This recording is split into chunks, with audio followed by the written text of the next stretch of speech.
या इंद्रप्रस्थादी आमची पावले पडता क्षणी एकसारखा टाळ्यांचा कडकडाट आणि आमच्या नावाचा जयघोष होतोय. आणि का होऊ नये या राज सिंहासनावर बसून समस्त देव देवतांना आम्ही योग्य तो न्याय देण्याचे कर्तव्य करतोय. आणि या कर्तव्यात आम्ही कधीही कसूर केला नाही. सारी सुख आमच्या पायाशी लोटांगण घेतायत. आमच्या जीवनात आम्हाला कशाची न्यूनता नाही. हे परमेश्वरा, या सुखाचे आम्ही उपभोग घेतोय ना, हे सुख आम्हाला सहज प्राप्त झालेले नव्हे, तर यासाठी आम्हाला अथक प्रयास करावा लागलाय. आणि तो प्रयास कोणता असेल तर यांच्या ऋषिकुलात ब्राह्मण घराण्यात आमचा जन्म झाला. स्वर्ग, मृत्यू आणि पाताळ या तिन्ही तलात ज्यांची भ्रमंती असे देवऋषी नारद यांना आम्ही आमच्या गुरुस्थानी मानिलं. त्यांच्या सांगण्यावरून शतयज्ञाची सांगता केली. काशी सारख्या पुण्यक्षेत्री जाऊन आम्ही शतयज्ञाची सांगता केली. हा म्हणता 99 यज्ञ परिपूर्ण झाले. अल्प कालावधीतच 100वा यज्ञ देखील परिपूर्ण झाला. त्यावेळी रज, सत आणि तम अर्थात ब्रह्मा, विष्णू आणि महेश या त्रय देवतांनी एकत्रित येऊन आम्हाला दर्शन दिले आणि शुभ आणि मंगलतेचा आशीर्वाद दिला. एवढंच नव्हे तर ही इंद्रावती सप्त सिंधूंच्या जलाने आप्त सगळे सोयरे, ऋषी मुनी, समस्त देव देवता यांच्या उपस्थितीत या इंद्रावतीचा आमच्या मुनी मस्तकी चढवण्यात आला. त्यावेळी आम्ही या राज सिंहासनावर विराजमान त्यावेळी आम्ही कोण आणि आमची कर्तव्य काय याची आम्हाला जाणीव झाली. न्यायाच्या जागी कधी अन्याय केला नाही. धर्माच्या जागी कधी अधर्म माजविला नाही. योग्य तो न्याय देण्याचे कर्तव्य आजपर्यंत आम्ही समस्त देव देवतांना करतोय. अस्थिरम जीवितम लोके अस्थिरम धन यौवने अस्थिरम पुत्र दानाश धर्मा कीर्ती द्वयम स्थिरम. या विश्वाच्या ठिकाणी शाश्वत असे काहीच नाही. जीवनाची शाश्वती या विश्वाच्या ठिकाणी कोणीही देऊ शकत नाही. आप्त सगळे सोयरे, लाभलेली धनसंपत्ती हे क्षणाचे सोबती आहेत. तर मग या विश्वाच्या ठिकाणी शाश्वती काय? या विश्वाच्या ठिकाणी शाश्वत काय असेल तर प्रत्येक माणसाने आपल्या जीवनात आचरणात आणलेला धर्म आणि संपादन केलेली कीर्ती, या कीर्तीच्या उच्चतम शिखर गाठण्याचा आम्ही आटोकाट प्रयत्न करतोय. आणि या प्रयत्नात आम्ही कधीही कसूर केला नाही. परंतु हे परमेश्वरा, या सारे सुख आम्ही जे काही उपभोगतोय ना, हे त्रिदेवता हे तुमच्या कृपा आशीर्वादामुळे. पण परमेश्वरा, या देवेंद्रावरच नव्हे तर साऱ्या प्राणी मात्रांवर तुझी कृपा दृष्टी सदोदित आणि सदोदित राहावी. सदोदित आणि सदोदित राहावी हीच या देवेंद्राची तुझ्या चरणी सविनय प्रार्थना साऱ्या समस्त देवतांना या सृष्टीला तुझे शुभ आणि मंगलतेचे आशीर्वाद दे. एवढे तुझ्या चरणी मी सविनय प्रार्थना करतोय. सविनय हो प्रभो शांती.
लिहिले प्रभू तू ठाणाऱ्याचे नाव भगवान ठाणाऱ्याचे नाव भगवान कोठे माझा भगवान कोठे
म्हणजे या अमरावतीच्या आमरेशाकडे माझं येणं झालंय. इथे आल्याची त्याला जाणीव तरी करून द्यावी. नारायण नारायण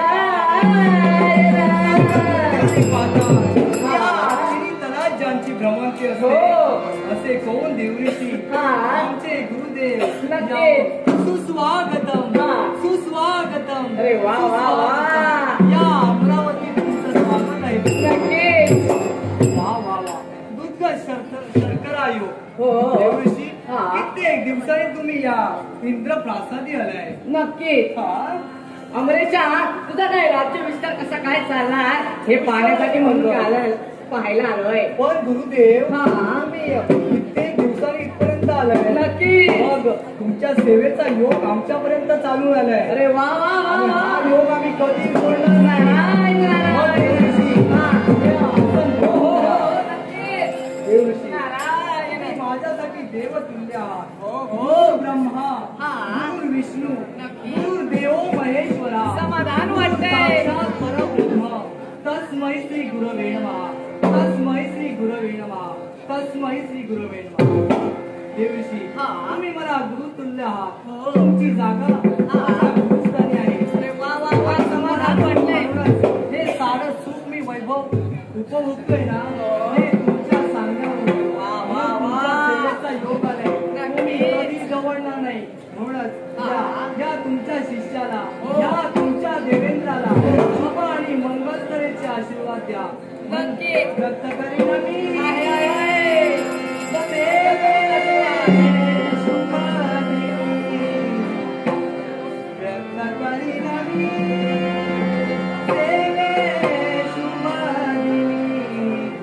नम्र भाव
देवेंद्राच्या मनाचं समाधान नारायण सांगा हो. मी तुमच्या चेहऱ्याचं मुखलोकन करतोय हो पण तुमचा चेहरा एकसारखा विचलित दिसतोय. अरे वा वा वा वा देवेंद्र करू शकेल का मला? अगदी चाणाक्ष नजर आहे बरं का तुझी. आहे हे देवेंद्र तू मला गुरु मानतोस. खरं आहे देवेश. गुरुची पारख तू केलीस मात्र आज.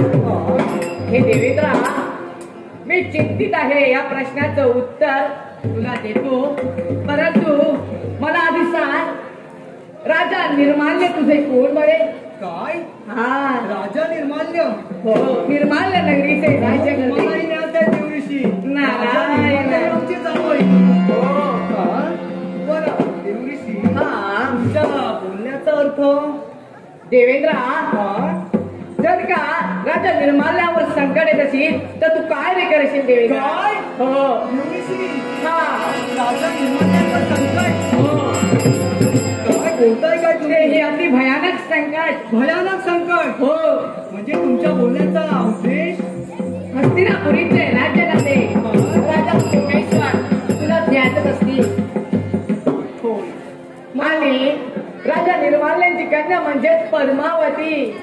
यांच्या आणि पद्मावतीमध्ये प्रेम झालं. राजा सोमेश्वर राजा निर्माल्यांकडे तिचा हात मागण्यासाठी गेले तेव्हा राजा निर्माल्यांनी त्यांना नकार दर्शविला. का आणि कशासाठी याचं कारण तुला ठाऊक आहे अमरेशा? परंतु कित्येक दिवस झाले त्यांनी युद्ध पुकारले. ते युद्ध अजूनही संपुष्टात आले नाहीये. अगदी घनघोर प्रकारचे युद्ध चालू आहे. राजा निर्माल्य आणि राजा सोमेश्वर हा आणि राजा सोमेश्वर हो यांच्या प्रेम संबंध जुळले. नक्कीच या प्रेम संबंधात ते लग्नाच्या मागणीसाठी राजा निर्माल्यांपर्यंत गेले आणि तेथे त्यांना नकार दर्शविण्यात आला. राजा निर्माल्यांनी नकार सोमेश्वरांना दर्शविलाय. हो पण हे पहा त्यांनी नकार दर्शविलाय. मुलगी त्यांची आहे. नक्कीच मग सोमेश्वरांनी द्वंद्व पुकारायचे कारण तरी काय? ते काय मला ठाऊक नाही. परंतु कित्येक दिवस झाले घोर प्रकारचं युद्ध चालू आहे आणि माझ्या चेहरे ते काही बघविणारे. पण हे पहा मी काय करावं अशी तुमची इच्छा आहे? तू जर मला गुरु मानत असेल हा, तुम्ही आहात तर आमचे गुरु. तर माझी एकच मनोमनी आलेली इच्छा पूर्ण कर म्हणतोय. तुमची इच्छा, हा. तुमची वाटेल ती इच्छा हा देवेंद्र परिपूर्ण करण्यासाठी तत्पर माझी आहे. जी एकच इच्छा आहे हा. ते द्वंद्व जे तू करते आहे ते संपुष्टात आण. बाकी मला काही नको रे मग देवेंद्र. देवऋषी, हा. जे काही द्वंद्व चालू आहे, हा. राजा निर्मल्य आणि राजा सोमेश्वर हो. यांच्यात जे कित्येक दिवस द्वंद्व चालू आहे ते मी थांबव. हो अशी माझी मनोमनी इच्छा आहे. हा आणि हे द्वंद्व थांबव अशी तुमची इच्छा आहे. नक्कीच. मग हे पहा देवऋषी, हा. तुमच्या इच्छेचा मी अनादर मुळीच करणार नाही. नक्की. तुमच्या इच्छेचा मान ठेवू. अरे वा, मी वा, मुक्ती समाधान लोकांपर्यंत वाटले. जाईन. हो. आणि राजा निर्माल्य हा. आणि राजा सोमेश्वर यांच्यातील द्वंद्व थांबले आहे. आणि पुनश्च या माझा तर आशीर्वाद तुझ्या कायम पाठीशी आहे. यशस्वी हो.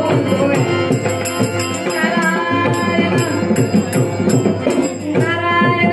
तसेच विष्णू पेंडुरकर आणि मधुभटजी यांनी पण माझ्या कलेचा गौरव करण्यासाठी लाख मोलाचा पारितोषिक दिले. त्यांचे तुमचे आभार म्हणून भगवंताच्या आशीर्वाद. हे भगवंता, मी जे काही कलाचं रोपटं लावलं आहे ते हळूहळू मोठं होत चाललंय म्हणायचं. आणि या संपूर्ण नाट्यात पुढे काय घडतंय हे तर मला कळायलाच हवे. म्हणूनच तर हे भगवंता, तुझं नामस्मरण केल्याशिवाय केलं नाही असं क्षणही उजाडणार नाही. म्हणूनच तर म्हणतोय, आळवारे भगवंता, आळवारे भगवंता, सदा चालता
अरे राजन, हे काय चालवलंय तुम्ही? आश्चर्य. तेजपुंज दिव्य मूर्ती आमच्या नेत्रासमोर येऊन 33 कोटी देवतांचे अधिपती देवराज देवेंद्र. बराच काळ आपण एकत्र राहिलो, त्यामुळे देवराज हा राजा सोमेश्वर आपल्या चरणी नतमस्तक. शबास राजा आहे. शुभ आणि मंगल तरीचा आशीर्वाद. समाधान वाटतं. आपला आशीर्वाद मिळाला, पण आपण म्हणे एकाएकी माझ्या समोर येऊन टाकेला. नेमका काय प्रकार? हे पहा राजा, समग्र साम्राज्याचा त्याग केला आणि उचलत्या पावलाने या मृत्यू लोकांपर्यंत आलाय. याच्या मुळाशी त्याच प्रकारचं कारण आहे. असं कोणतं कारण? कारण कोणतं असेल तर राजा निर्माल्य आणि तुम्ही यामध्ये द्वंद्व चालू आहे. निश्चितच द्वंद्व त्वरित थांबावं या उदात्त हेतूने आमची पावलं तुमच्यापर्यंत ओळखले. देवराज, माफी असावी. तुम्ही एक देवतत्व आहात, पण आज प्रथमता तुमचं मी ऐकणार नाही. कारण ते ध्येय मी माझ्या उराशी बाळगले, ते ध्येय मला परिपूर्ण करायचं आहे. तर त्या तुम्ही या इच्छेने आला असाल की राजे निर्माल्य आणि माझ्यातील जो द्वंद्व सुरू आहे तो द्वंद्व मी थांबवावा, तर आपली इच्छा कदापि पूर्ण. हे पहा, हा देवेंद्र द्वंद्व थांबवण्या ह्या उदात्त हेतूने इथपर्यंत आलाय आणि ही मी मनोमनी इच्छा प्रकट केली आहे ती परिपूर्ण असण्यासाठी हा देवेंद्र सक्षम आहे. देवराज, राजे निर्माल्य हे मला नकाराचं उचित कारण देऊ शकले नाही, पण त्यांच्या वतीनं त्यांच्या मदतीसाठी तुम्ही आला. मग नकाराचं उचित कारण तुम्ही तरी मला द्या. हे पहा, राजा निर्माल्यांची कन्या पद्मावती. हो, पद्मावतीने तुमचा प्रेम संबंध झाले. निश्चित. तिचा हात मागण्यासाठी तुम्ही निर्माल्यांपर्यंत गेला, पण त्यांनी तुम्हाला नकार दर्शविला. हो, हे पहा, पद्मावती ही राजा निर्माल्यांची मुलगी आहे. निश्चितच. ज्या अर्थी त्यांची मुलगी आहे त्या अर्थी त्यांना सर्वस्वी अधिकार आहे की आपली मुलगी कोणाला द्यावी. देवराज, राजे निर्माल्य त्या कन्येचे बाप असल्या कारणाने त्यांनी निर्णय योग्य घ्यावा असं मी त्यांना प्रथमताच म्हणालो. पण तो निर्णय घेण्यामागे नेमकं कारण काय हे मला सांगावं. आणि देवराज, काय हो, तुम्ही स्वर्गाचा त्याग करून इथे आमच्या मृत्यूलोकापर्यंत आमच्या दोन मानवांमध्ये युद्ध सुरू आहे. स्वर्गाचा त्याग करून तुम्ही इथवर आलात का? म्हणून हे राजे निर्माल्य तुमचे जावई आहेत ना, आणि त्या स्नेहापोटी तुम्ही इथवर आला. खऱ्या अर्थाने राजा निर्माल्य हे आमचे जावई आहे. निश्चित. आणि हे पहा राजन, प्रत्येकाच्या जर का स्नेहावर एखादा अतिप्रसंग ओढवला असेल तर प्रत्येक एकमेकांसाठी धावून जातो आणि त्या प्रसंगाची मग देवराज, त्या प्रकारचा प्रयत्न करण्यासाठी हा देवेंद्र तुझ्यापर्यंत आला. देवराज, तुम्ही तुमचा प्रयत्न निश्चितच करा, पण हे या राजा सोमेश्वराने आपल्याला सांगायला नको. आज 33 कोटी देवतांना न्यायदान देण्याचं कर्तव्य आपण परिपूर्ण करत आहात. मग या एका मरत मानवावर आपण अन्याय का करताय? कोणी कुणावर अन्याय करत नाहीये. हे पहा, तुम्ही त्याच गोष्टीला चिकटून बसताय. राजा निर्माल्याने तुम्हाला नकार दर्शविला आहे की नाही तेवढं सांगा. निश्चितच त्यांनी मला नकार दर्शविलाय, पण त्याच्यामुळे माझं नुकसान होतंय. देवराज, मला सांगा हो, तुमच्या स्वर्गलोकात तर सोडूनच द्या, पण जर का आमच्या मृत्यूलोकात समजा एखाद्याचं लग्न ठरलं, लग्न ठरून त्या लग्नाचा दिवसही ठरला आणि अचानक ते लग्न मोडलं गेलं, त्या वधूला तरी कलंक लागतो, त्यापेक्षा त्या वाराला तरी कलंक लागतो. मग नवरा म्हणून मला कलंक आहे, मग तो कलंक मी मला स्वतःला खालावून घ्यावा. पण राजन, एक सांग रे मला, तू पद्मावतीचा हात मागण्यासाठी निर्माल्यांपर्यंत गेला. हो, पण तिथे काही लग्न वगैरे ठरलं काही नाही. लग्न वगैरे ठरण्याची विचार तर बाजूला राहते. मग तू का बोलला? पण देवराज, नकार त्यांनी मला दिला तर उचित कारण देणं गरजेचं होतं. त्यांनी मला उचित कारण द्यायला पाहिजे होतं. मग त्या नकाराचं उचित कारण का नाही दिलं? मग हे पहा राजन, त्या अर्थी कन्या त्यांची आहे, त्या अर्थी त्यांनी ठरवावं की तुला द्यावी किंवा वेळी टाकलावी. त्यांनी नकार दिला नाही. नकार दिला या अर्थी तू स्वस्त बसला होता. देवराज, मला तर आता मनाकडे एक खंत निर्माण होऊ लागली. कारण तुम्ही एक देवतत्व असून सुद्धा तुम्हाला हे कळत नाही आहे की एका सामान्य मरत मानवावर आपण अन्याय करताय. त्यामुळे अन्यायाला शासन करून त्याला न्याय उतरवणे हे माझं कर्तव्य आहे. मी एक राज्यकर्ता आहे आणि जर का माझ्यावर अन्याय होतोय तर त्या अन्यायाला मी न्यायात का उतरू म्हणे? हे पहा राजन, आम्ही कुणी कुणावर अन्याय करत नाहीये. ज्या अर्थी निर्माल्य ज्यांनी तुम्हाला नकार दर्शविला ते त्यांच्या जागी योग्य आहे, हा त्यांचा निर्णय आहे. त्यामुळे तू मध्ये पडू नयेस अशी आमची उदात्त इच्छा आहे. मग देवराज, माफी असावी. तुम्ही एक देवतत्व आहात तरी पण मी तुम्हाला सांगतोय, कितीही काही झालं असेल तरी राजा सोमेश्वर उचित कारण कळल्याशिवाय नाहीतर पद्मावती मिळाल्याशिवाय आपलं हट्ट सुटणारा नव्हे. अरे हे पहा राजन, अरे त्या पद्मावतीत एवढं काय जडलंय? अरे या स्वर्ग साम्राज्यात कित्येक स्त्रिया आहेत, एखादी देऊ का रे तुला? नको, त्याची मला गरज नाही. मला सुयोग्य अशी, मला शोभेत साजेल अशी माझ्या हस्तिनापूरच्या राजसिंहासनावर माझी पद्मावतीच आहे. आणि त्या पद्मावतीने माझ्याशी प्रणय प्रेम केलंय आणि मला तिने शाब्दिक वचन सुद्धा दिलंय. हे पहा राजन, पद्मावती तर तुला मुळीच मिळणार नाही. मी तुला सामोपचारच्या बोलणे सांगतोय की तुझा हट्ट सोड आणि माघारी जा. हे चालवलेले थांबव. देवराज, तुम्ही देवतत्व असून सुद्धा जर का तुम्ही तुमच्या मतावर ठाम असाल तर मग मला सांगा हो, काय ते? पद्मावती एक क्षत्रिय कन्या आहे, अर्थात तिने मला वचन दिलंय. मग क्षत्रिय कन्येने दिलेलं वचन सहजा तोडता येतं का? हे पहा, क्षत्रियाने दिलेलं वचन तोडता येत नाही. त्यांनी नकार दिलाय ना त्यावरती तशाच प्रकारचं कारण काहीतरी असणार म्हणून त्यांनी तुम्हाला नकार दिलाय. बघ देवराज, एकमेका सहाय्य करणारा धर्म आहे आणि त्याच धर्मानुसार राजे निर्माल्याने मला उचित कारण सांगितलं असतं, एवढं सहाय्य झालं असतं, मी त्यांच्याशी द्वंद्व सुद्धा केलं नसतं. हे पहा, उचित कारण सांगण्यासाठी त्यावेळेची ती वेळ नव्हे. तुम्हाला सामुद्राच्या बोलाने राजा सांगतोय की इथून चालते वा आणि ते द्वंद्व थांबवलाय ना. राजे माफी असावी. मी प्रथमतः आपल्याला म्हणालोय कितीही काही झालं तर मी माघारी घेणार नव्हे आणि जर का एक देवतत्व जरी माझ्या कर्तव्यात आढळत असेल तर त्या देवतत्वावर मात करून मी माझं कर्तव्य मग हे पहा राजा, या देवतत्वावर जातीनिशी पाळतंय. मग ठीक आहे, माझं शौर्य दाखवून जसं राजा निर्माल्यानं मी पराभूत केलंय तसं तुम्हाला सुद्धा पराभूत करेल एवढं विसरू नका. हे पहा राजा, तू कोणत्या प्रकारे राजांना पराभूत केला पण या देवेंद्राला कशा प्रकारे पराभूत करतोय हे मला जातीनिशी पाहिजे. तुला सामोपचाराच्या बोला सांगतोय हे दोन्ही थांबवतोय की नाही. निश्चितच तुम्ही सामोपचार करणे ज्या प्रकारे तुमचं कर्तव्य होतं त्याच प्रकारे सामोपचार करणे माझं सुद्धा कर्तव्य आहे आणि म्हणूनच मी आपल्याला सांगतोय तुम्ही आज मी बराच काळ एकत्र राहिलो आहोत. तुमच्या माझ्यामध्ये काही वैरत्व नाही, त्यामुळे मी तुम्हाला सामोपचाराच्या बदलाने सांगतोय तुम्ही माघार घ्या, मी माघार घेणार हे पहा राजा, हा नाही आहे पण तुमच्या हाताला पेटला असेल तर वैरी म्हणून मी तुमच्या समोर उभा टाकेन एवढं ध्यान ठेव.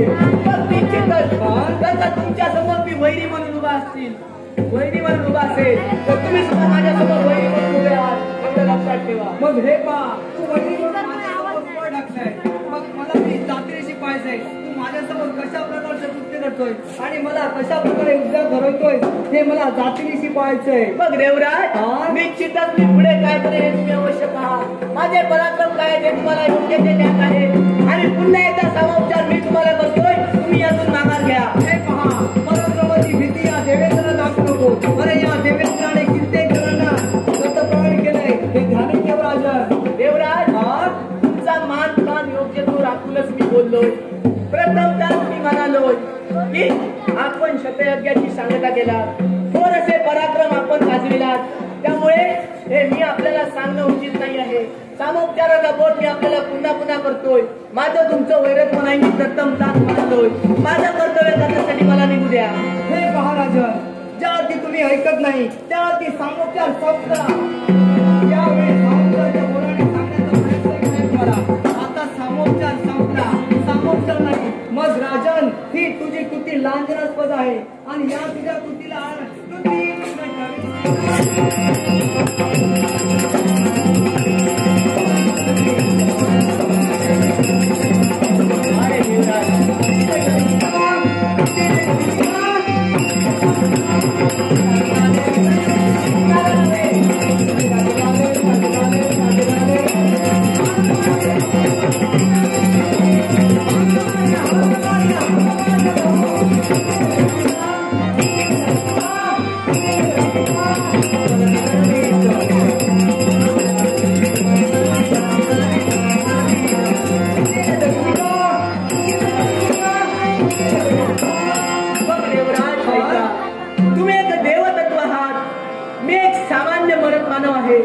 तुम्ही देवतत्व असून सुद्धा तुम्हाला योग्य तो निर्णय घेता आला नाही. मग ऐका, माणसाचं डोकं जर का शांत असेल तर घेतले जाणारे निर्णय चुकत नाहीत आणि भाषा गोड असेल तर माणसं चुकत नाहीत.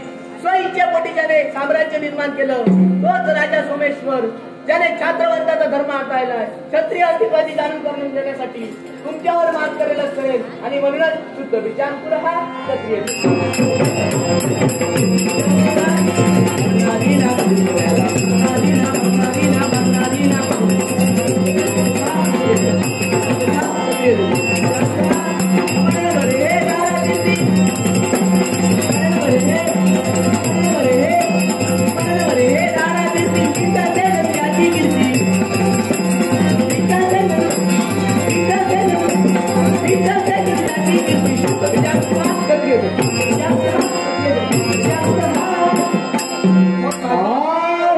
भावंतरी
नारायण नारायण काय एवढा क्रोधी घेऊन चाललाय कुठे?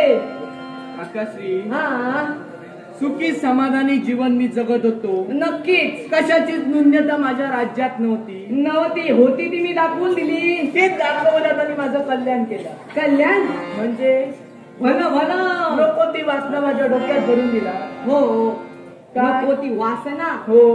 अरे धर्म संरक्षणाची जबाबदारी या नारदावर आहे. निश्चितच एका राज्यकर्त्याला एका धर्मपत्नीची गरज ही असते, ती तुला दाखवून दिली. पण त्यामुळे काय घडलंय तुम्हाला माहित आहे का? असं कोणतं मोठं संकट तुझ्यावर आलंय? मग ऐका, हा तुम्ही सांगितल्याप्रमाणे हा कैलास पर्वताच्या पायथ्यापर्यंत मी गेलो. अरे वा. तिथे पद्मावती मला सापडली. हा पण तो प्रसंग काय झाला तो जाऊ द्या. नक्की पद्मावतीचं आणि माझं प्रेम सुद्धा झालं. अरे वा काय वा. आणि काय हवंय? हा प्रेम झालं. हो.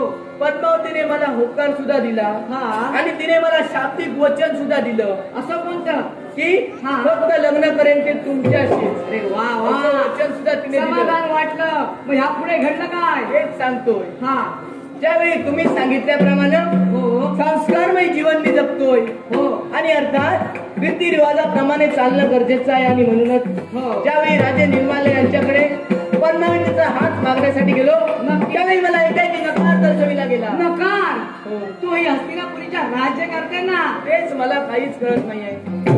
जी काही क्षणांपूर्वी मला होकार देते, मग मला एकाएकी नकार मिळतो. असं काय होतंय मला काहीच समजत नाही. आणि बघात का दिला? पुढे काय झालं हे ऐकायचं असेल तर ऐका. हो. राजे निर्माल्य आणि माझ्यात भाषिक संघर्ष झाला. भाषिक संघर्ष? त्याचं रूपांतर द्वंद्वात झालं. म्हणजे घनघोर असे प्रकारचे युद्ध? माझं आणि राजा निर्माल्य यांचं घनघोर युद्ध झालं. राजा निर्माल्य युद्ध करून तिकडून पळून गेले. पलायन? तेही राजा निर्माल्याचं? तर नंतर काय झालं माहित आहे का? राजे निर्माल्य यांचे ससूर म्हणजे तो अमरावतीचा अमरे. 33 कोटी देवतांचे देवती देवराज एक देवतत्व सुद्धा माझ्या मार्गात आलं. हो. त्या देवतत्वाचं आणि माझं सुद्धा भाषिक संघर्ष झालं. त्याचंही रूपांतर घनघोर युद्धात झाला. आणि देवराज सुद्धा तिकडून पळून निघून गेले. काय तुझी युद्ध कौशल्य रे. वा वा वा. आणि त्याच देवराजांच्या मार्गात तो आता मी जात होतो. पण नारायण.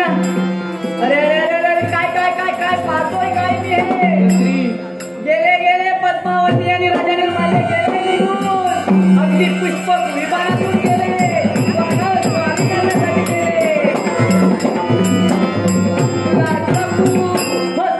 गेले निघून. आता मी माझ्या पद्मावतीला कशा प्रकारे मिळवणार? पण मला सांगा हो, राजे निर्माल्य आणि पद्मावती एक सामान्य मरत मानव आहे. नक्कीच. मग ते देवराज देवेंद्र यांच्या पुष्पक विमानातून बसून स्वर्गस्थानी त्यांनी प्रस्थान केले. मग ते सामान्य मरत मानव असून स्वर्गस्थानी कसे काय गेले? हे राज्यकर्त्या जे आपल्या सासऱ्याच्या म्हणजे अमरावतीच्या इंद्राच्या कर्तृत्वावर अगदी पुष्पक विमानातून बसून गेले बरं का. म्हणजे असं आहे दुसऱ्याची पुण्य तिसऱ्याच्या फळाला येते. तर का राजे निर्माल्य जावई आपल्या सासऱ्याच्या पुण्याईवर स्वर्गात जाऊ शकतात? तर मग मी सुद्धा स्वर्गात जातो. अरे काय वेडा बिडा झाला की काय तू? नाही, तू स्वर्गावर जाणार, मी सुद्धा स्वर्गात जाणार. आणि तो कसा माहित आहे का? जर राजे निर्माल्य जावई जामात आपल्या सासऱ्याच्या पुण्याईवर जात असतील, कर्तृत्वावर गेले, तर मी सुद्धा जाणार. आणि तो म्हणजे माझ्या काकाश्रींच्या पुण्याईवर. अरे वा वा वा वा वा, काकाचा पुण्य शोभलाच बरं का. मग काकाश्री वेळोवेळी पदोपदी आपण मला मार्गदर्शन केला. नक्कीच. आज तुमच्या मदतीची गरज मला लागली. त्यामुळे विलंब नको. आपल्या पुण्याईच्या बळावर लवकरात लवकर स्वर्ग प्रस्थान करणे. माझ्या पुण्याईच्या बळावर जाऊया. परंतु काय श्रेष्ठ सावंत खरारे यांनी माझ्याकडेचा गौरव करण्यासाठी 100 रुपयाचं पारितोषिक दिलंय. त्यांच्याही तुमचे आभार मानून नवोदित दशावतार नाट्य मंडळातर्फे त्याचा आनंदाने स्वीकार करतो. यानंतर ग्रामपंचायत खरारे पेंडोरच्या सदस्या सौ अश्विनी पेडणेकर यांच्याकडून 500 रुपयांची देणगी आलेली आहे. काकाश्री असेल तर विलंब नको.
लक्ष देणार नाही.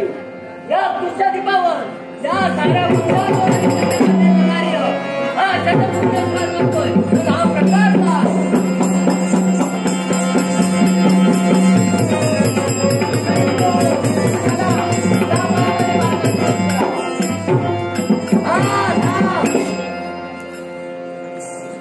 आश्चर्य वैर्याचा शेवट करण्यासाठी स्वर्गाचा दस्तऐवज त्याचे मांडलिक राजे माझ्या सैन्याशी जुळताय.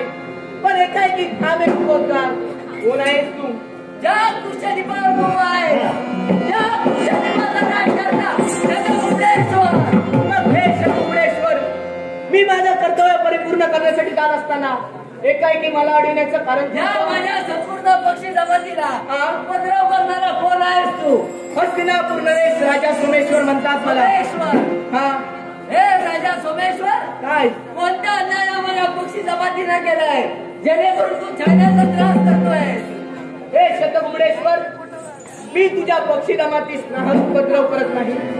कदाचित माझ्या शस्त्रास्त्राच्या माऱ्यामुळे तुझ्या पक्षी जमातीस उपद्रव होत असेल तर त्याबद्दल फक्त मी खंतच व्यक्त करू शकतो, बाकी काही. हे राजा सोमेश्वर, आमचे नेत्र हे तीक्ष्ण असतात, निश्चितच संवेदनशील असतात. आणि त्याच्या योग्य मी पाहिलं तू माझ्या पक्षी जमातीला त्रास देतोय. ज्यासाठी तू त्रास देतोय राजाला शतकुंभेश्वर, कसा तू एक राज्यकर्ता आहे तसाच मी सुद्धा एक राज्यकर्ता आहे.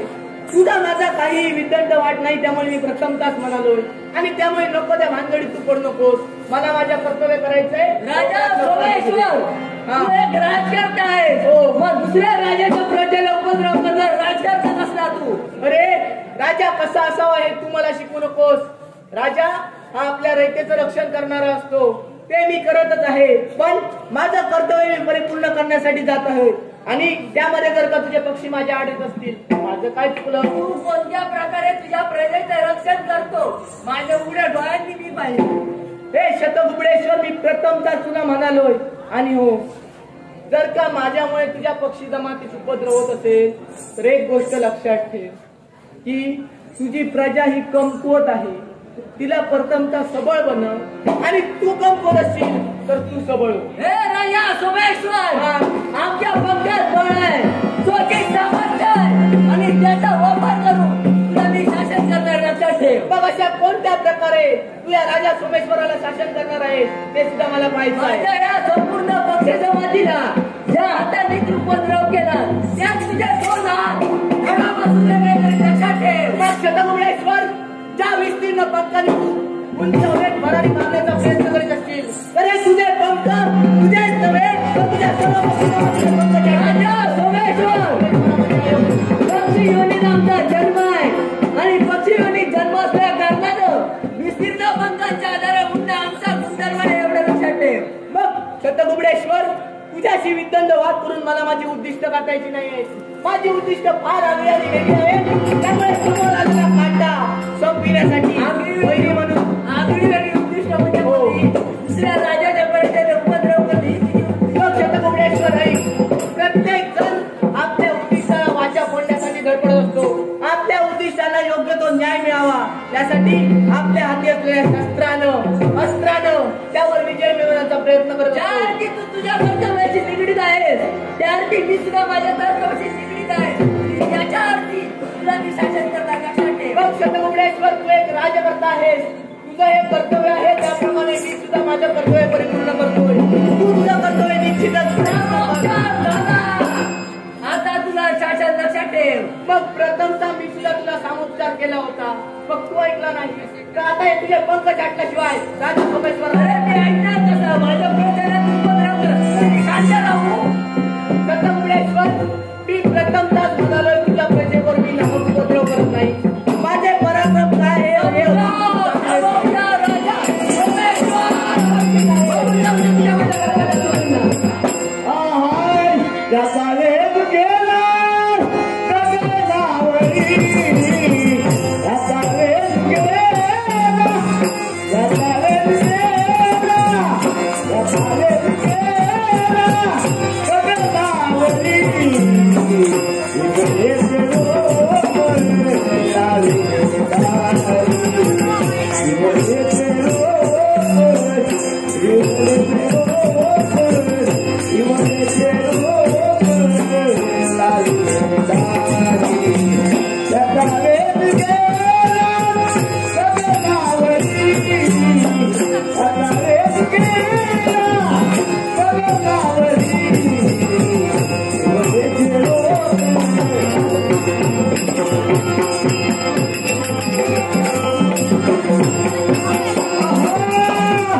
राजा सोमेश्वर, युद्ध का थांबविलंस? मरणाचा भीतीने नव्हे, मग तुझ्यासारखा वीर हा आतापर्यंत मी या भूतालावर पाहिला नाही. म्हणूनच मी तुला प्रथम आणि म्हणून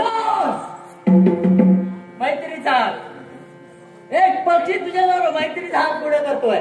शतकुबडेश्वर, काय ते या विश्वात असं नातं कोणतं असेल जे नातं अतूट आहे, जे नातं कधीही तुटू शकत नाही. असं नातं म्हणजे मैत्रीचं नातं. होय. आणि तुझ्याशी द्वंद्व करत असताना जे विचार तुझ्या मनात आले तेच विचार राजा सोमेश्वरच्या मनात आले. आणि म्हणूनच असा तुल्यवान वीर योद्धा मला माझा मित्र म्हणून आवडतो. मनाचं समाधान झालं. त्यामुळे तुझ्यासारखं वीर आज माझ्या समोर असताना मग ये मला कशाची भीती नाही.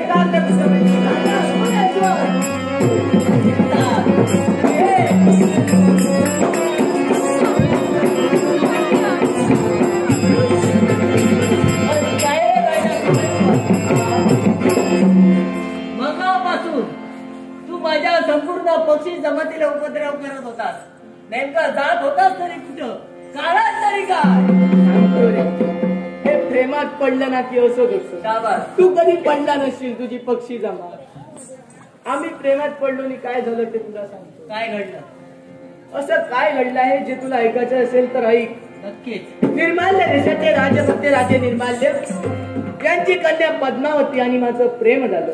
हा. प्रेमासाठी पद्मावतीने मला शाब्दिक वचनही दिलं. ते वचन दिल्यानंतर त्यावेळी तिच्या पितृदेवतेकडे मी तिच्या मागणीचा हात मागण्यासाठी गेलो. हे काय की मला नकार दर्शविला. कारण विचारलं, कारण नाही. तदनंतर निर्माल्य यांचे ससू देवराज देवेंद्र यांनी मध्ये नाक फुटून त्यांनी सुद्धा नाक उपसून त्यांचा आणि माझा सुद्धा भाषिक संघर्ष झाला. त्याचं रूपांतर दोनवाद झालं. देवराज देवेंद्र सुद्धा पलायन करून निघाले. तदनंतर त्यांनी काय केलं, आपली पोत्री म्हणजेच नाक पद्मावती आणि आपले जावई जामात राजे निर्माल्य यांना आपल्या पुष्पक विमानात बसवून स्वर्गस्थानी प्रस्थान करून निघून गेले. मग मी एक सामान्य मरत मानव, मी सहजासहजी स्वर्गात जाऊ शकत नाही आणि ते स्वर्गात जाण्यासाठी प्रयत्न माझे सुरू होते. मार्ग माझा सोडविला. राजा सोमेश्वर, हा तुझ्यावर अन्याय झालाय. हो. आणि अन्यायाला वाचा फोडण्यासाठी चिंता असो काय ते कशाची तुला चिंता नाही. हा तुझा मित्र शतकुबडेश्वर आहे, लक्षात ठेव. ज्यावरती तू स्वर्गात जात होतास त्या वतीनं हा शतकुबडेश्वर स्वर्गापर्यंत राहील आणि तुझी पद्मावती लवकरात लवकर आणून दे असं वचन हा शतकुबडेश्वर तुला देतोय. मग मित्रा, यावेळी तुम्हाला अभिवचन दिलायस. मग यापुढे जे काही पराक्रम असतील ते अदृश्य स्वरूपाने त्या राजा सोमेश्वराचे आणि दृश्य स्वरूपाने शतकुबडेश्वराचे.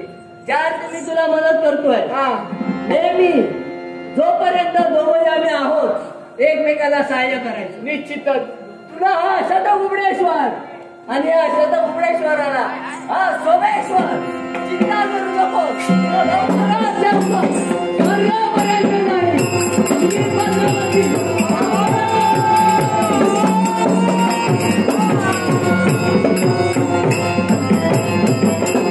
परमेश्वर जो दुसऱ्याची मदत करतो त्याची सदैव कोणी ना कोणी मदत करते हे काही खोटं नाही. पण हो, मी शतकुबडेश्वराला शब्द दिला की या कुशद्वीपामध्येच मी राहील. त्या कुशद्वीपामध्ये मला राहायचं. पण माझी सुद्धा काही ना काही दिनचर्या आहे. हा जंगलातली केव्हा पेट घेत सांगता येत नाही. त्यामुळे या कुशद्वीपामध्ये कुठे पुष्कळची फळं मिळतात ते खाऊन मला करावा. हे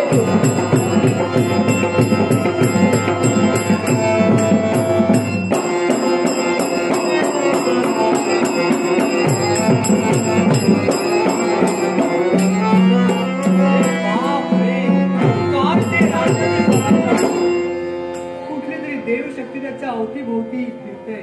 पण काय करावं तरी काही सुचत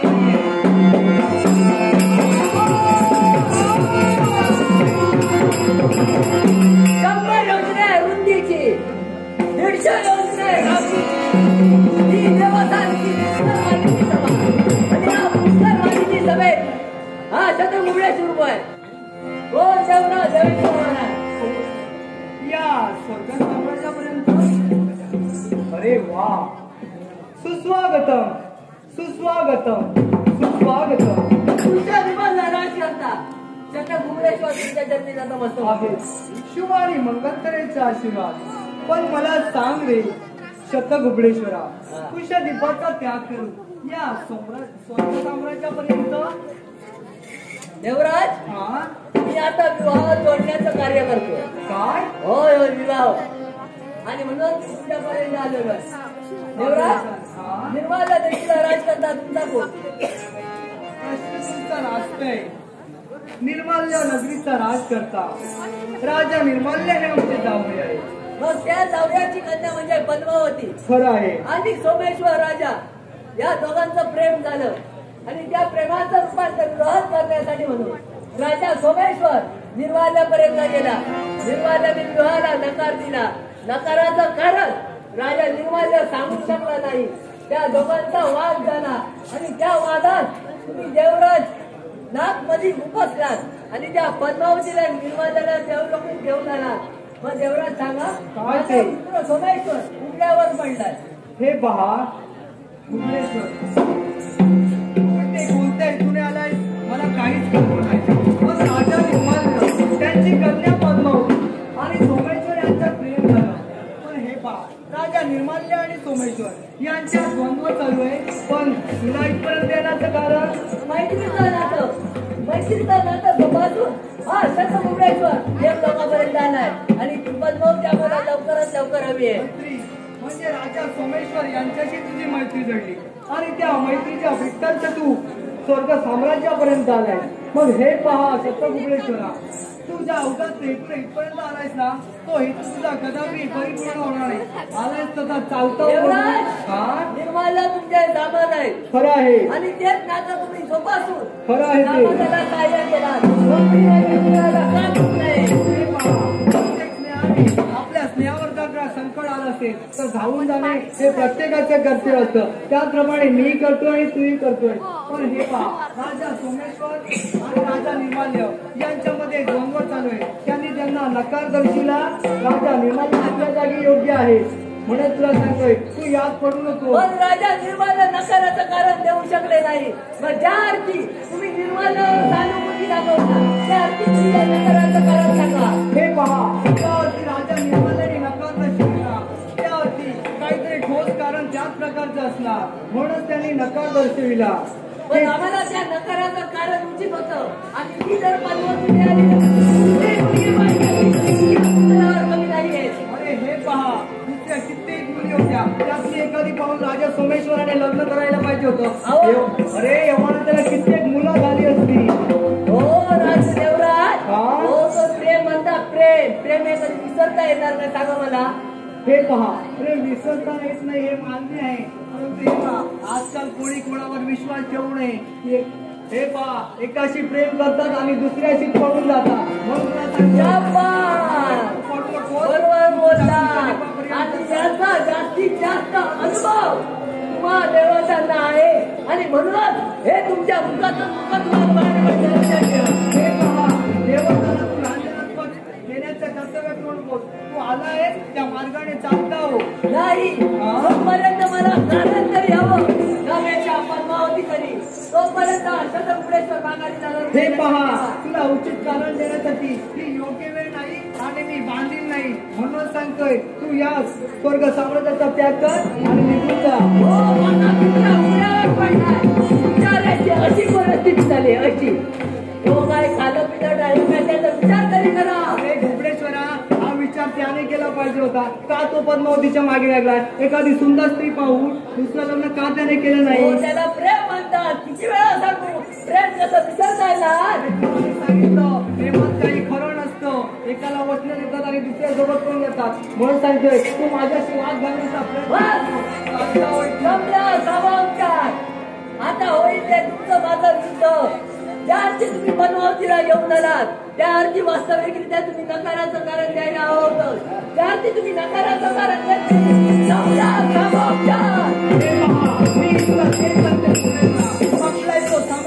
आतापर्यंत सामोरच्या बोलण्याने सांगण्याचं कर्तव्य केलंय. ज्यावरती तू ऐकत नसतील त्यावरती या इंद्राच्या शिक्षेत पात्र एवढं ध्यानी ठेव. मरण्याच्या भीतीला शतगुबळेश्वर आला नाही.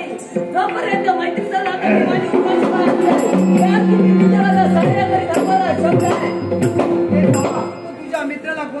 शेवटचं सहाय्य करतोय हे जात्रेशी या देवेंद्राला पाहायचंय. प्रत्यक्षाला प्रवास केला बुद्धिमंत सुरुवात आणि बऱ्याच रत्नाला मी दाखविण्यात आले.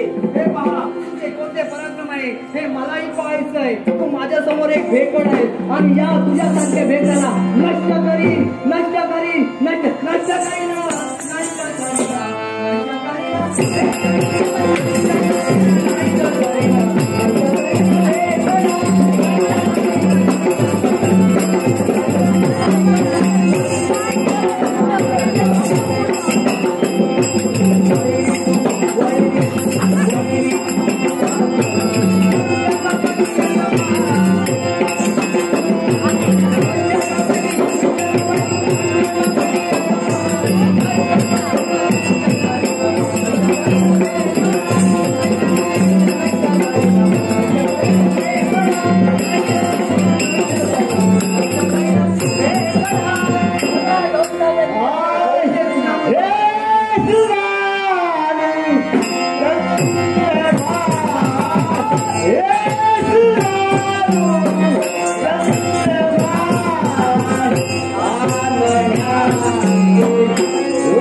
ब्रह्मांड नायक हे प्रभू तुझ्या चरणी सतशा प्रणाम सतशा प्रणाम सतशा प्रणाम.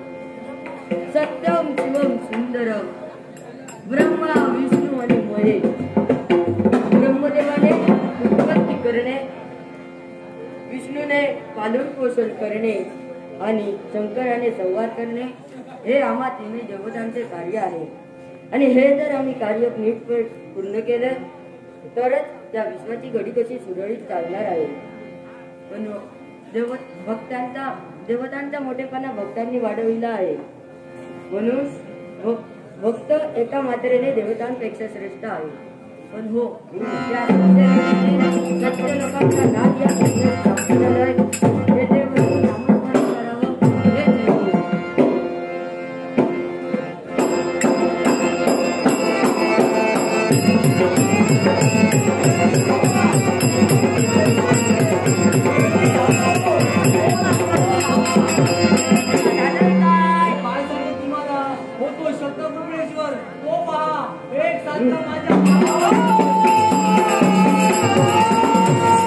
माझ्या नाही, म्हणजे सत्य लोकांपर्यंत शतमुक्तेश्वर आलाय. दोन देवा विरंजित दृश्यरूपाचा राज्यांचा शतमुक्तेश्वर तुमच्या चरणी नतमस्तक होतो आणि मंगलाचा आशीर्वाद. देवा तू माझा देव ना, मी तुझा भक्त, मग तोच भक्त आज तुझ्यापर्यंत देवा इच्छा घेऊन आला. अशी कोणती इच्छा आहे शतमुक्तेश्वरा? एकच, देवतांचा अधिपती म्हणजे देवराज देवेंद्र तुझ्या आश्रयाच्या खाली असेल तर देव त्याला माझ्या स्वाधीन कर. हे शतमुक्तेश्वरा, ही इच्छा तुझी कदापि पूर्ण होऊ शकत नाही. गेली त्यावेळी त्याला आम्ही वचन दिलं होतं की ज्या त्यावेळी तुझ्यावर संकट येईल त्या त्यावेळी आम्ही त्रयदेव तुला सहाय्य करू. हे निरंजन या देवराजानं तुझा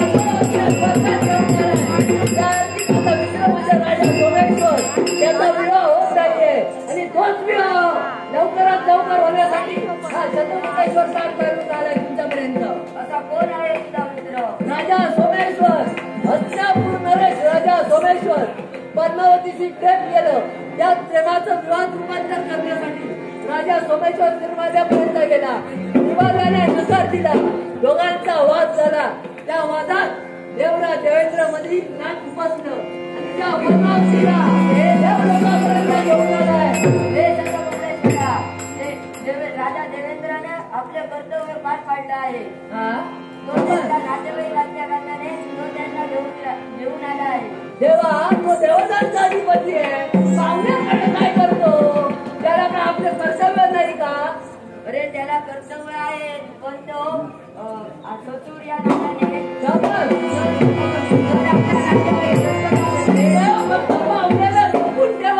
माझा मित्र उघड्यावर पडला त्याचं काय? अरे यवना, त्याला दोन पोरगी झाली असती. तू तुझ्या मित्राला सांग. पात्र ठरलंय, बाकी तुझं सगळं असत्य चालतंय. मला न्याय लक्षात ठेव. जबाबदार समजा, अरे एवढा जर तू झाला असती ना, आम्ही त्रयदेवत आहोत. तुझं काय करू ना हे तुला माहिती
सामवेद जाणे अमर भगवंत.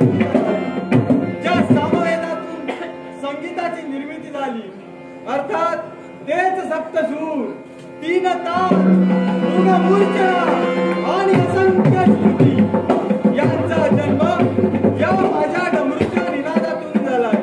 आणि म्हणूनच हा नाद ब्रह्म, हा निराकार ओंकार हा भक्तगणांसमोर साकार झालाय. ज्या रामनामाने माझा देह शांत झाला, त्याच रामनामाचा जप करत या कैलासावर ओम नमः शिवाय. ओम नमः शिवाय. ओम नमः शिवाय. ओम नमः शिवाय. हर हर महादेव. हर हर महादेव. हर हर महादेव.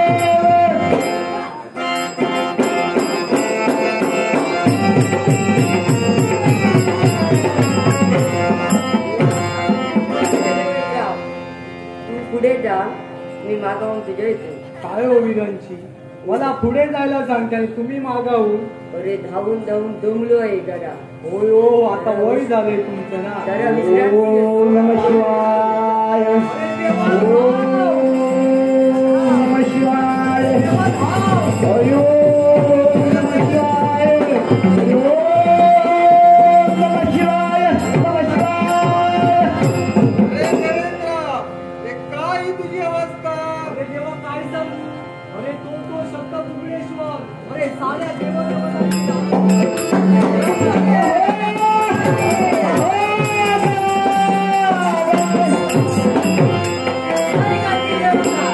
कैलासी त्याला शिवशंभू याला नतमस्तक व्हावं आणि उद्दिष्ट साध्य करावं. पण हो, हा देव भोळा आहे, भोळा.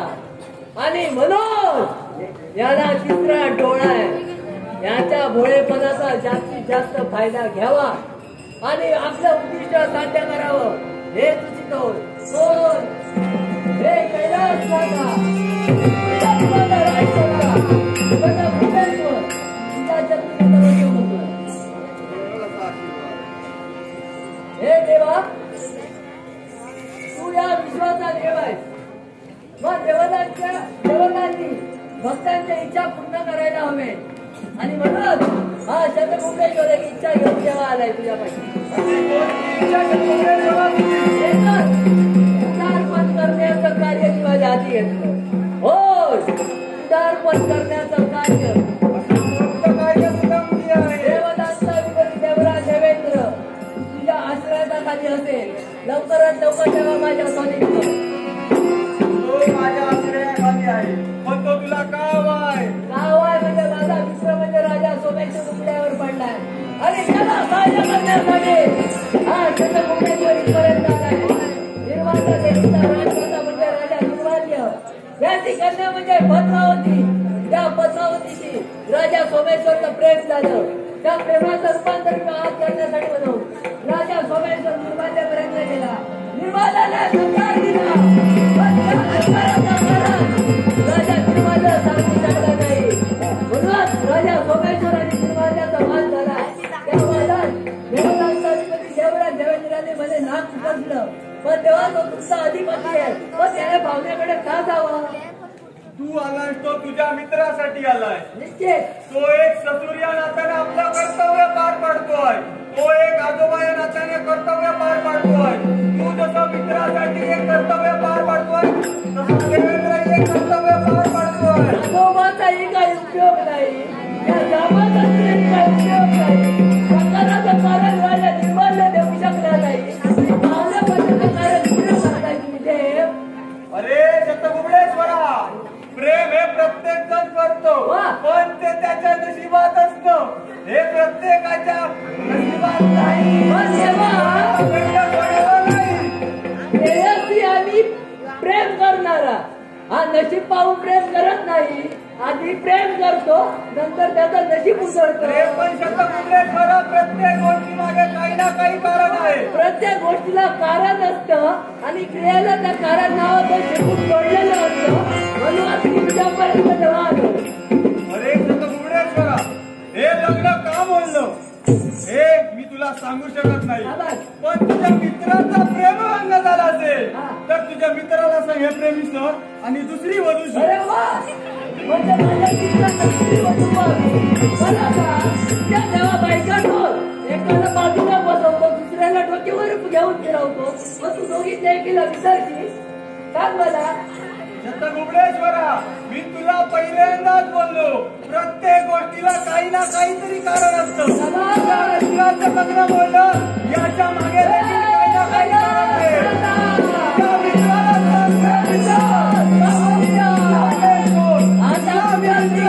करण्यासाठी आजच्या गुबळेश्वराचा पुढे करणार नाही लक्षात ठेव. लवकरात लवकर विचार कर त्या देवराजाला माझ्या स्वाधीन कर देवा. हे बघ गुबळेश्वरा देवेंद्र माझ्या स्वाधीने आहे तो मी तुझ्या स्वाधीने करू शकत नाही. तुझ्या मित्राला सांग हे प्रेम विसर आणि दुसरी वधू शोध. मला तेच करलं पाहिजे काय ती त्याच्या नशिबात नाही. नशीब उतरण्यासाठी आजच्या मुकेश्वर राहणार आहे लक्षात ठेव. मग कसं तुझ्या मित्राचं नशीब उघडतोय ते बघूया. हो लक्षात ठेव मला बरोबर आहे तुला.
या ठिकाणी आमची पाऊल पडले मन आमचं कसं अगदी प्रफुल्लित झालं.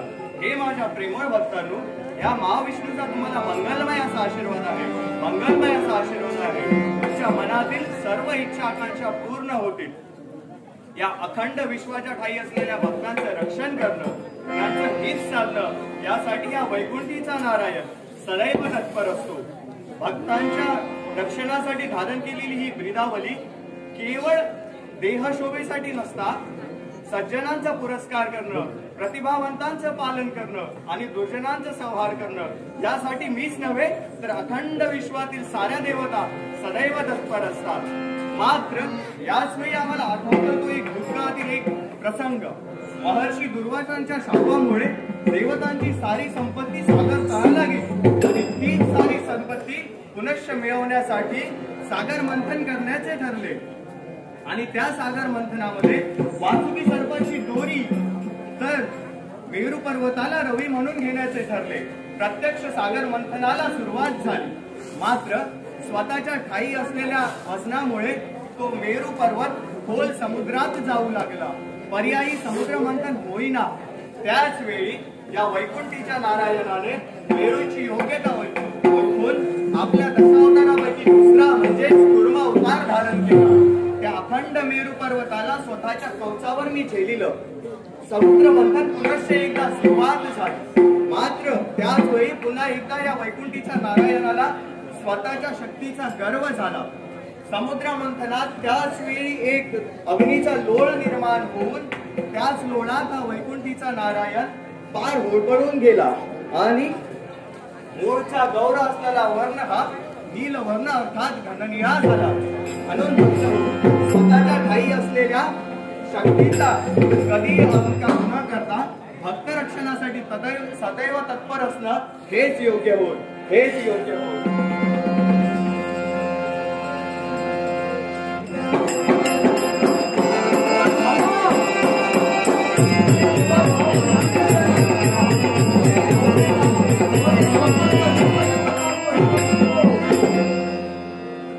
योगायोग म्हणावा की पर्वणी साक्षात दोन देव त्रिदेवापैकी आणि देवांचा अधिपती इंद्रदेव वैकुंठीच्या धामी त्याला कारण असं कोणतं? अरे काय सांगणार देवा तुला. अरे कारण होतं अरे सगळ्यांची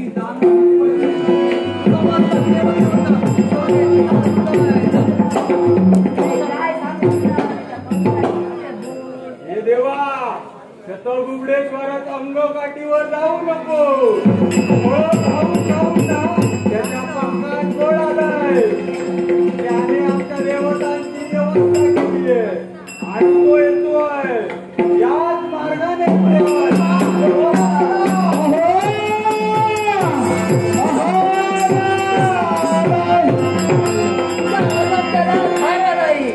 अर्थात शांती पुन्हापर्यंत आगमन. देवाला नमस्कार करावं. स्वतःचं उद्देश साध्य करावं. हे देवा तुझ्या दीपाचा राज करता शतगुबडेश्वर तुझ्या चरणी नतमस्तक होतोय. आहे मंगलमय असा आशीर्वाद. हे देवा बोल. माझी एक इच्छा आहे तुझ्याजवळ. जास्तीत जास्त देवा काही नाही. ही एकच इच्छा या शतगुबडेश्वराची पूर्ण व्हावी अशी देवा तुझ्याजवळ प्रार्थना आहे. हे पक्षी श्रेष्ठा प्रत्येक माणसाच्याच नव्हे तर प्रत्येकाच्या मनात इच्छा असतात. इच्छा प्रदर्शित करणं हे प्रत्येकाचं कर्तव्य आहे. पण प्रत्येक इच्छा पूर्ण होतेच असं नाही. इच्छा म्हणजे बलवती आहे. इच्छा म्हणजे आपण सौभाग्यवती आहे आणि त्या इच्छेला अनुरूप राहून इच्छा ही चांगलीच आहे. ते म्हणजे विवाहाची. विवाह करणं म्हणजे देवा काही वाईट नाही. विवाह करणं म्हणजे दोन जीवांचा संसार एकत्र साधणं होय आणि तेच कार्य हा शतगुबडेश्वरापर्यंत घेऊन आलाय. हे शतगुबडेश्वरा मात्र मला एक तुझं विचारणं आहे. तो वाद दोन मानवांमधील होता. तू एक पक्षी आहेस. त्या दोघांमध्ये पडण्याचं कारण नेमकं कोणतं? म्हणजे सारा वृत्तांत देवतांनी अगोदर येऊन तिच्यापर्यंत कथन केलंय. पण देवा तुला जास्त काही सांगण्याची मला इच्छा वाटत नाही. लवकरात लवकर तो देवेंद्र तुझ्या आश्रयाखाली असेल माझ्या स्वाधीन थांब गुबडेश्वरा. रावणो ज्यावेळी देवतांचा राजा इंद्र याला राज्याभिषेक झाला त्याच वेळी आम्ही 3 देवतांनी राज्यकारभारात ज्या ज्या वेळी त्याला गरज पडेल तेव्हा मदत करण्याचं वचन दिलं आहे आणि त्याच वचनाला जागून त्यांना आश्रय दिला आहे. त्यामुळे तुझ्या स्वाधीन करणे कदापि शक्य नाही. अहो तुम्ही देवतांचा अधिपती तर पडला त्याचं काय? पण देवेंद्र सुद्धा आपल्या वचनाला बांधील आहे. देवेंद्र स्वतःच्या वचनाला बांधील असेल त्याप्रमाणे हा देव शतमुंडेश्वर तुझ्यापर्यंत देवा आलाय. हे घुबडेश्वरा, प्रत्येक गोष्टीला मर्यादा असतात. तू स्वतःची मर्यादा ओलांडतोयस हे माझ्याकडे लक्षात घे. उल्लंघन देवा मी करत नाही. पण वास्तविकरित्या निर्वाल्याने नकाराचं कारण द्यायला हवं होतं. ज्यात नकाराचं कारण निर्वाल्या देऊ शकला नाही. त्यात स्वतः निर्वाल्य हा परमात्म्याची पावलं आहे तुझ्याकडे. पुन्हा एकदा तुला सामोपचाराचा शब्द देतोय. जीवन हवं असेल तर आल्या पावली माघारी जा. जीवनाच्या भीतीनं हा शतकुंभ्याच्या तुझ्यापर्यंत आला नाहीये. जीवनाची जर भीती बाळगली असती त्या देवलोकापर्यंत हा शतकुंभ्याच्या आला नाही. एक शतकुंभाचं राजतंत्र आहे. त्या अर्थी राजा आहे. त्या अर्थी मी पक्षाचं संरक्षण करतो. त्या अर्थी मला कशाची भीती नाही होऊ शकते. एवढंच तुला जर गर्व झाला असेल, स्वतःवर अहंकार एवढा झाला असेल, तर हा वैकुंठीचा नारायण स्वतः हाती शस्त्र घ्यायला मागे बघणार नाही. अहंकार बाळगणारा शतकुंभेश्वर नव्हे. दुसऱ्यासाठी करतोय. त्या अर्थी दुसऱ्यासाठी करतोय. त्या अर्थी मी हा सत्पुरुष आहे. आणि सत्पुरुष हा दुसऱ्यासाठी सहाय्य करतो एवढं लक्षात ठेव. एवढंच असेल तर सज्ज हो. ओम नमः शिवाय. आहाय निशिदिनी मनी गलीला आदरीला निशिदिनी गलीला सहरीला विरकमय बदलाया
हे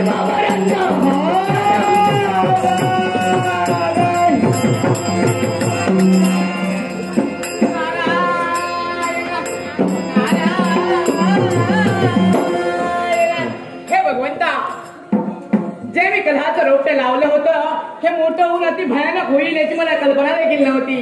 काय तो शतगुबडेश्वर, काय त्याचे ते विकराळ रूप, काय त्याचे ते पंख.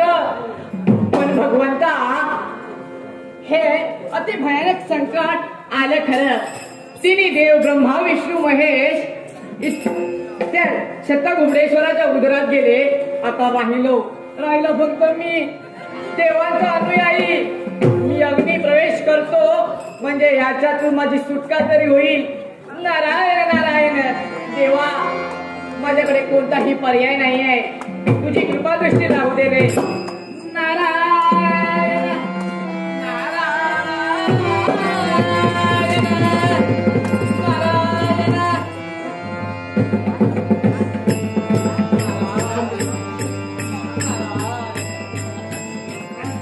नारायण. कोणता देव पर्याय नाहीये. तुझी कृपा दृष्टी राहू दे. अग्नी प्रवेश करायला प्रवृत्त करतोय देवा, प्रवृत्त करतोय. नारायण नारायण नारायण. हे ब्रह्मवंता, कसला ही आकाशवाणी आहे. हे तू काय करतोय? स्वतःचा आत्मघात तू स्वतःहून का म्हणून करतोय? हे विश्वाचं राटगाडगं आहे आणि हे विश्वाचं राटगाडगं सुरळीत चालावं असं जर का तुला वाटत असेल तर ते निश्चितच चालेल. आणि ते कशा प्रकारे? तर देवतांची माता म्हणजे माता सावित्री, हिच्यापर्यंत तुझ्या निश्चितच तुला मदत मिळेल. निश्चितच तुला मदत मिळेल. निश्चितच तुला मदत मिळेल. नारायण नारायण. हे वैकुंठच्या नारायणा, मला हा संकेत दिलाय तू. वा वा वा वा भगवंता, अशी तुझी कृपा दृष्टी कायम राहू दे रे भगवंता. अशी तुझी कृपा दृष्टी कायम राहू दे. तुझ्या या पावराला प्रेरणा दे भगवंता, प्रेरणा दे. हे भगवंता, माझ्याकडे कोणता दुसरा उपाय नाही होता. तू मला या आकाशवाणीतून संकेत दिलाय म्हणून हे वैकुंठीच्या नारायणा, तुझे नामस्मरण करता करता मी माझ्या मातेकडे बोलीत जातोय. म्हणूनच तर म्हणतोय, हरे मनात कुणी, गोविंद मनात कुणी, गोपाळ मना हरे.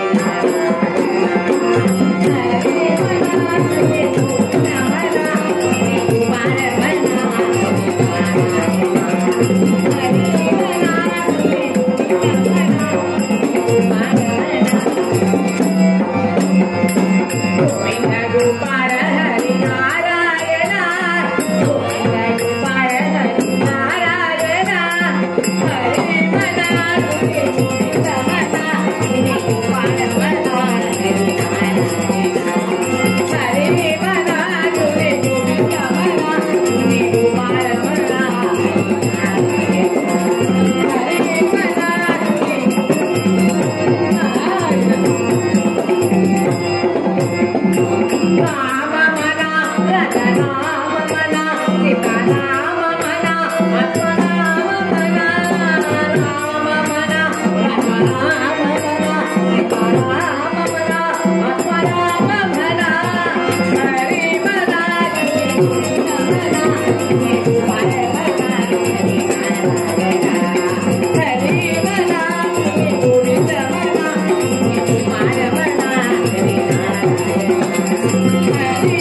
महेश झाले. या विश्वाचे राजघाटक या 3 देवतांच्या ब्रह्मा, विष्णू आणि महेश हे 3 देव चालवते. पण आता जे स्थगित झालंय, आमच्या सौभाग्याची देवता यांचं सुद्धा अजून आगमन झालं नाही. का बरं येण्यास विलंब झाला असेल? नेत्र मात्र त्या दिशेने लागून राहिले. मन विचारी बनू लागले. जीवाला कसा घोर लागून गेलाय, काय करावं काही कळेना, काही सुचेना. म्हणूनच काय होई काय कळेना जीवाला माझे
यानंतर कैलासवासी मनोहर शांताराम सावंत यांच्या स्मरणार्थ मंगला मनोहर सावंत कालावधी निघून गेला.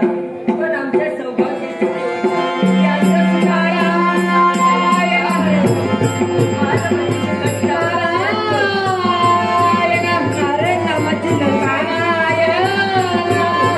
माझा बाळ माझ्यापर्यंत ब्रह्मपुत्र मी नारद गणिता, ब्रह्मपुत्र मी नारद गणिता, त्रिकाल ज्ञानी त्रैलोक्याचा, त्रिकाल ज्ञानी त्रैलोक्याचा, नारायण भजनात रंगलो, नारायण भजनात रंगलो, रमलो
संकेत दिला आणि त्या देवाचं नामस्मरण करता करता कधी माझ्या मातेपर्यंत येऊन पोचलो मला सुद्धा कळले नाही.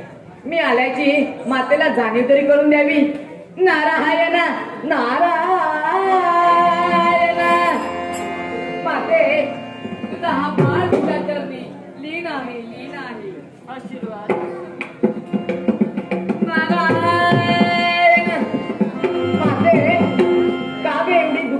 म्हणतेस याला कारण आहे. याला कारण आहे. असं कोणतं कारण नेमकं? या विश्वाचे राजगाडकर हा या 3 देवतांच्या हाती आहे. नक्कीच. ब्रह्मा, विष्णू आणि महेश हो हे 3 देव चालवत आहेत. हो. पण आजच्या दिवशी स्थगित झालंय. काय स्थिर झालंय? होय, स्थिर झालंय. आणि याला नेमकं असं कोणतं कारण माते? अरे देवतांचं अनुयायी तूच आहेस ना. हो हो हो तुला हो. ज्ञात नाही का? त्रैयोग्यवंत पुरुष मी, परंतु या गोष्टीचा मला काही ठाव ठिकाणा नाही ना माते.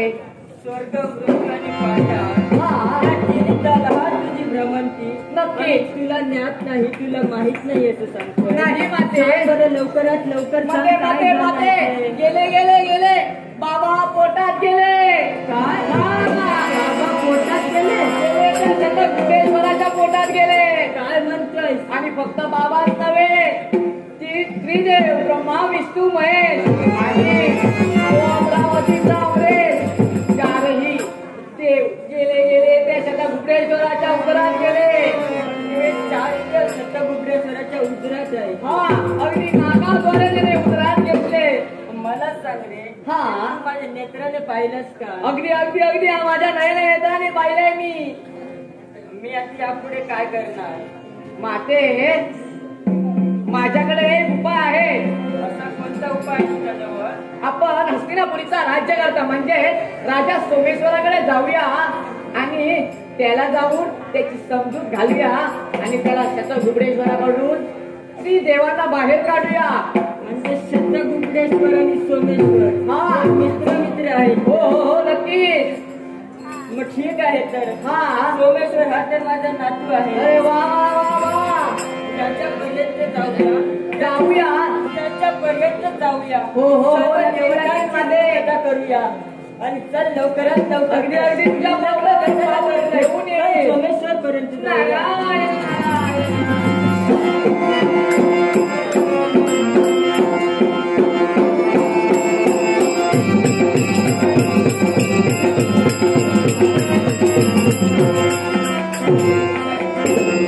काय होतंय काहीच कळत नाही. मनाच्या ठिकाणी एक संभ्रम निर्माण होऊ लागला.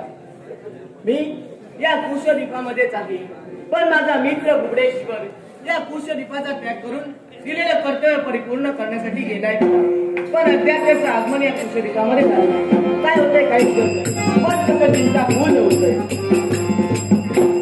बाळ सोमेश्वर माझा आगमन झालंय.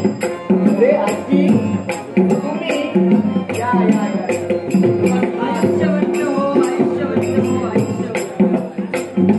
अरे पण बऱ्याच दिवसांनी आले म्हणजे एवढं निर्गुण काय पाहतो आहे? आजी तुम्हाला शेंडी केव्हा आली हो? काय? हो मला शेंडी आणि या म्हाताऱ्या वयात? हो तुम्हाला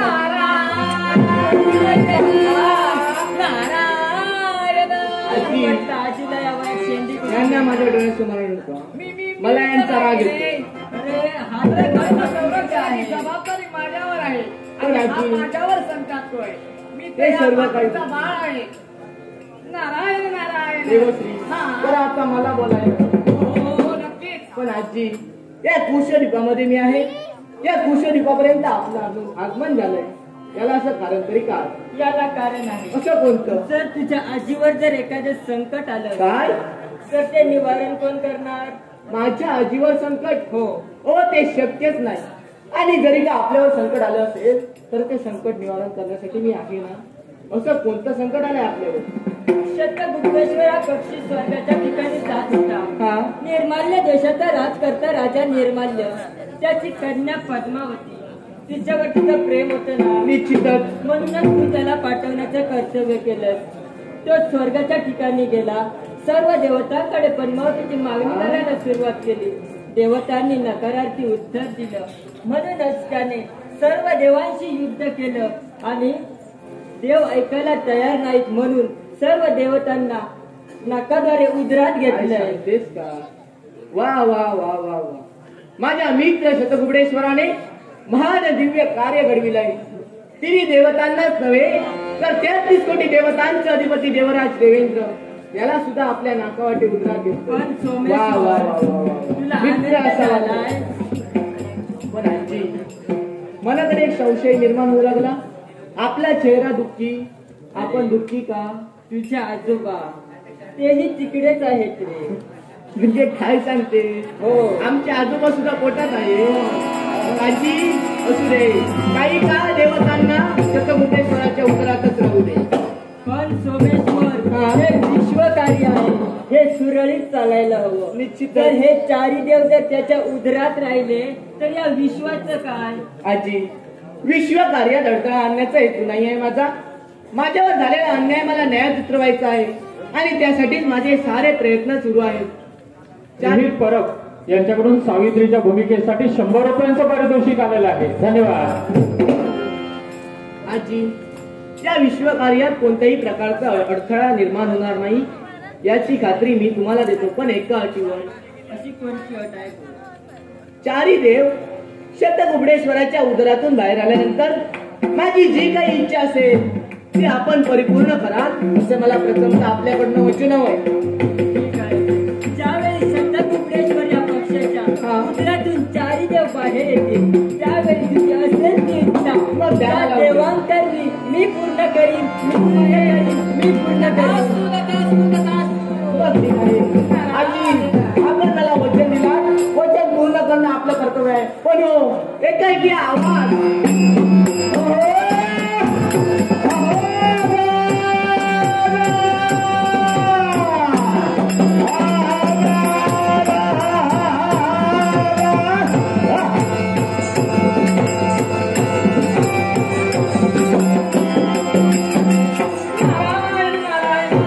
राजा सोमेश्वर, हा, तुझं अपूर्ण कार्य शतकुबडेश्वरानं परिपूर्ण केलं. एवढं अनिश्चित कसं? अरे तू एवढं करशील ना मला, असं मला वाटलं नव्हतं रे. अरे तिला ठार मारून घेऊन आला. हा नव्हे मित्रा, मग स्वर्ग लोकातून येते वेळी वाऱ्याच्या वेगानं ती बेशुद्ध झाली आहे. अर्थात तिला जागृत अवस्था देणं महत्त्वाचं आहे. म्हणजे ती निश्चित पडली, ती बेशुद्ध झाली. होय, होय. मग तुम्ही माझे काका. हो, हो, हो, नक्की. विलंब नकोय.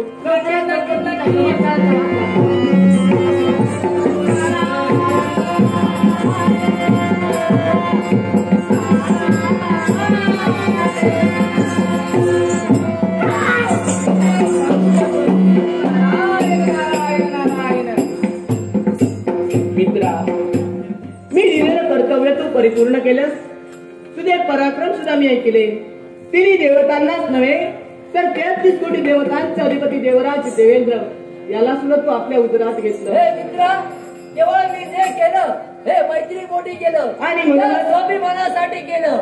म्हणूनच हा तुझा मित्र सोमेश्वर तुझे ऋण व्यक्त करतो. आभारी आहे. पण मित्रा, काय ते? आता मी जे काय सांगतोय ते ऐक. जशा प्रकारे तू चारी देवतांना उदरात घेतलंय त्याच प्रकारे तू चारी देवतांना बाहेर काढ. काय हे राजा सोमेश्वर, हे मी केलं, हे तुझ्या स्वाभिमानासाठी केलं. एवढे पराक्रम स्वर्गावर जाऊन गेले आणि आता तू सांगतोय देवतांना बाहेर काढ. तुझं कारण तरी काय? अरे तुझ्या पराक्रमात मला प्रेम शंकर, मग पण हे विश्वाचं राटगाडगा आहे आणि हे विश्वाचं राटगाडगा सुरळीत चालायला हवं. आणि म्हणूनच ब्रह्मा विष्णू महेश रजत तम आणि सत्व या देवतांची गरज आहे आणि त्याचप्रमाणे अमरेशाची सुद्धा गरज आहे. आणि शेवटी म्हणूनच शास्त्र आधार माझ्या समोर ठेवला. हा, त्या अर्थी शतकुबडेश्वराला मर्यादा उल्लंघन करण्याचा मग निश्चितच तू सुद्धा एक राज्यकर्ता आहे. मग हे मी तुला सांगायला नको. लवकरात लवकर चारी देवतांना त्या इच्छेसाठी सर्व देवतांना हा शतकुबडेश्वर स्वतःच्या उदरातून मग विलंब नकोय. आणि म्हणूनच राजा सोमेश्वर पहा, सर्व देवतांची परिस्थिती पहा काय या शतकुबडेश्वराची. आणि म्हणूनच संत बाहेर काढतोय तो म्हणजे देवतांचा अधिपती देवता देवेंद्र.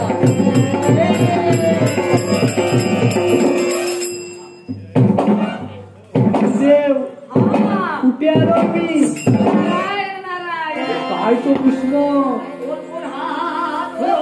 हे राजा सोमेश्वर देवतांचा अरे अधिपती, काय ते तुझे त्याच्या पराक्रम? वज्राला 15 टोक आहेत. 15 टोक किती? ज्ञात आहेत ना? 15 टोक. आणि म्हणून 15 टोक असून सुद्धा एका सामान्य पक्षासमोर पाळाला रे अरे पाळाला. तुझ्या पंखातच तेवढं बळ आहे रे. कुबडेश्वरा, आता तू काही न बोलशील तेच योग्य आहे. आता पुढचं बोल. शाबास. राजा सोमेश्वर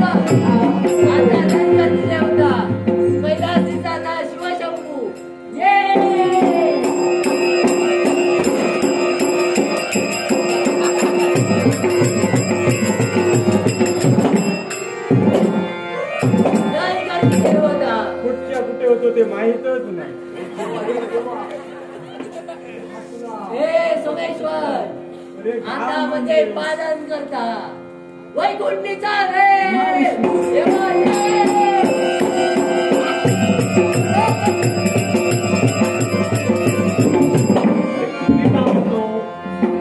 शाबास, आता म्हणजे म्हातारा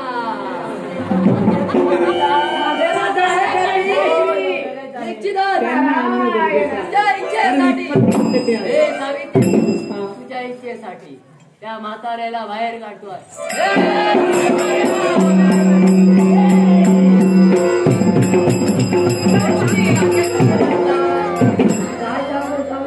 काय येते पराक्रम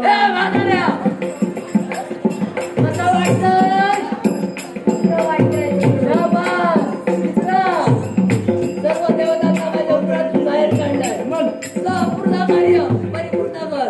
मग मित्रा, निश्चितच माझं कार्य परिपूर्ण होण्यामागे सर्व काही श्रम तुझे आहेत. शाबास. पण हो, हे सारं नाट्य घडलंय ते पद्मावतीमुळे. त्यावेळी देवतांकडे तू गेला, त्यावेळी चारी देवतांकडून सुद्धा तुला नकार मिळाला. पण तो नकार वेळोवेळी का मिळत गेलाय याचं उचित कारण मला हवं. नारायण राज्यकर्त्या, हा. तुला उचित कारण हवंय. हो. हे सर्व नाट्य पद्मावतीमुळे घडलं असं तुझं म्हणणं आहे. निश्चितच. आणि हे म्हणणं उचितच आहे. राज्यकर्त्या, राजा निर्माल्याने जेव्हा तुला नकार दिला होता तेव्हाच भाकीत तुला सांगतोय. असं कोणतं बाकी? पद्मावतीचा जेव्हा जन्म झाला होता हा. तेव्हा राजा निर्माल्याने असं बाकी केलं होतं की त्रिदेव एकत्र येऊन जेव्हा पद्मावतीचा विवाह होईल तेव्हाच तो विवाह यशस्वीरित्या संपन्न होईल. अन्यथा त्रिदेव नसतील आणि पद्मावतीचा विवाह होईल तर राजा निर्माल्य यांचा मृत्यू मात्र अटळ आहे. म्हणजे त्याने तुला नकार दर्शविला आणि म्हणून मला हे सर्व नाट्य निर्माण करावं लागलं राज्यकर्त्या. म्हणजे हा रजत तम सत्व, हो, ब्रह्मा विष्णू महेश या त्रिदेवतांच्या वतीनं हा. जर का पद्मावतीचं कन्यादान झालं असेल, निश्चितच तिचं लग्न सुयोग्य अशा पद्धतीने पार पडेल. हो, हो, हो. आणि जर का त्या पद्धतीने नाही झालं हा. तर राजे निर्माल्य यांचा मृत्यू अटळ आहे असं असं बाकीत लिहिलं गेलं होतं. नक्की. म्हणून त्यांनी तुला नकार दर्शविला राज्यकर्त्या. मग ठीक आहे. हा. माझ्या मनाचंही समाधान झालंय. हो. कारण नकाराचं उचित कारण मला कळलंय. हा. पण आजी, आपण मला वचन दिलेलं वचन परिपूर्ण करणं हे आपलं कर्तव्य आहे. आणि म्हणूनच हे त्रिदेव इकडे उपस्थित आहेत. या त्रिदेवतांना सांगण्याचं कर्तव्य आपण करावं. मी तुला वचन दिलं हो. होतं. त्यावेळी सत गुबरेश्वर या पक्षाच्या उदरातून चारी देवता बाहेर येतील. त्यावेळी त्या देवतांकरी तुझे असेल ती इच्छा मी पूर्ण मग करेन. निश्चितच. आता ही जबाबदारी त्या देवतांची राहिली आहे. मग निश्चितच आजी, विलंब नकोय. त्रिदेवता इथे उपस्थित आहेत. हो, हो, हो. देवश्री इथे उपस्थित आहेत. लवकरात लवकर माता आणि पद्मावतीचा विवाह पार करावा. नारायण. शिवमंगल सावधान, सावधान, सावधान. आणि माझा आशीर्वाद तुमच्या पाठीशी नक्कीच आहे. आनंदी आनंद, आनंदी आनंद, आनंदी आनंद.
धन्यवाद रसिका हो, धन्यवाद. या नाट्यप्रयोगासाठी ज्यांनी ज्यांनी सहकार्य केलं त्या सर्व ज्ञात अज्ञात यांचे व्यक्तींचे मनपूर्वक आभार.